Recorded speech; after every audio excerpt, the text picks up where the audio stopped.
these over 2 sets of questions. You got one of them. You'll get the other one, Dave. Let's get these 2 done here. What was invented in the 1500s by Gutenberg? The printing press. What was so big about that? That Bibles could be mass produced now. It wasn't just Bibles, but that was a big deal for the Protestant Reformation, but books could be available to regular people. So from the 1500s to the 1990s, there were little bookstores. Mom and pop. What do I mean by mom and pop? Family owned. Yeah, just a local small store. Bridgeport had one. Almost every little town had a tiny little bookstore. You go in there, they had a small supply, but you probably could order, if you knew what you wanted, you could order something. And a few weeks from now, you could go pick it up.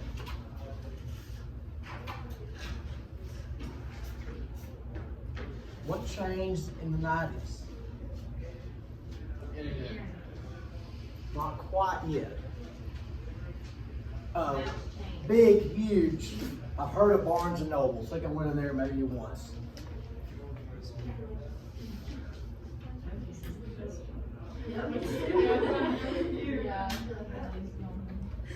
What effect? Okay, what was different about them? They had everything. So you didn't have to order stuff. And even if you did, very rarely would you ever have to order. So as I'm going to say mega store. What did these do to those? Put them all about a business. Is there anything different here? What's the product? Books. The product hadn't changed. The business side of it changed.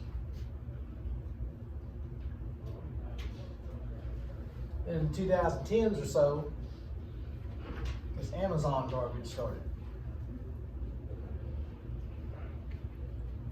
And it started as a bookstore.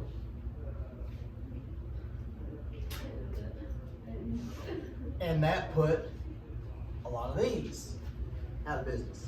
Or shrunk a lot of them got put out of business. There's not, I don't know anything about it. Still, it's still books. Just the business side of it changed. Could it swing someday and go back to that? It could. In recent years, people are buying phonographs, record players, and buying records again. What does this show you? This is all one big cycle. And does it stay the same?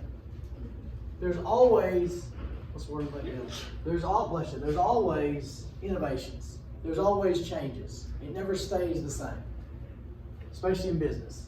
There's always people looking for the new thing, and sometimes it works, sometimes it doesn't.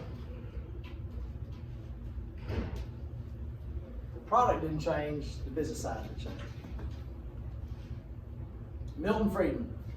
He was an economist, and he was so famous, even I've heard of him. When I was a kid, Milton Friedman was famous. He had a good personality. He said that the government's biggest job was the money supply.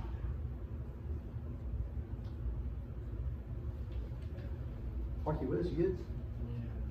What are you good? Money supply. The number of dollar bills.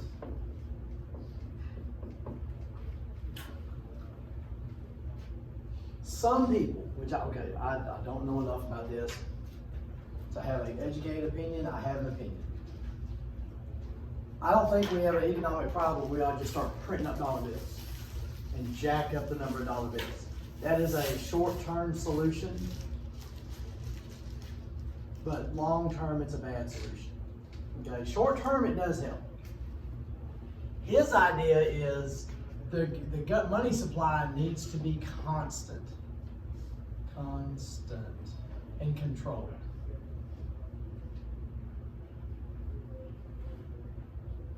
He felt like the money supply ought to be like this. Okay? Just a gradual increase as we go. controlled by the federal government. Some people think we ought to, I don't think that. But he said the money supply, the controlling of the money supply was the biggest job of government in the economy. Not everybody agrees with that.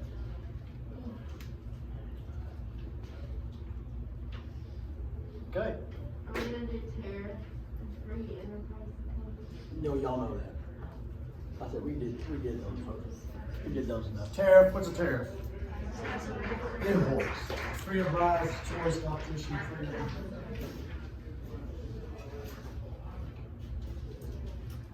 We'll have about, done with this in about 30 minutes, and y'all can do what you want.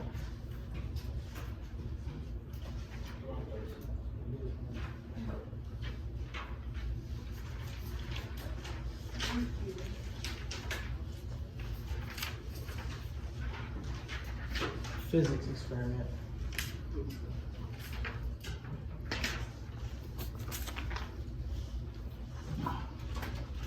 Turn this off.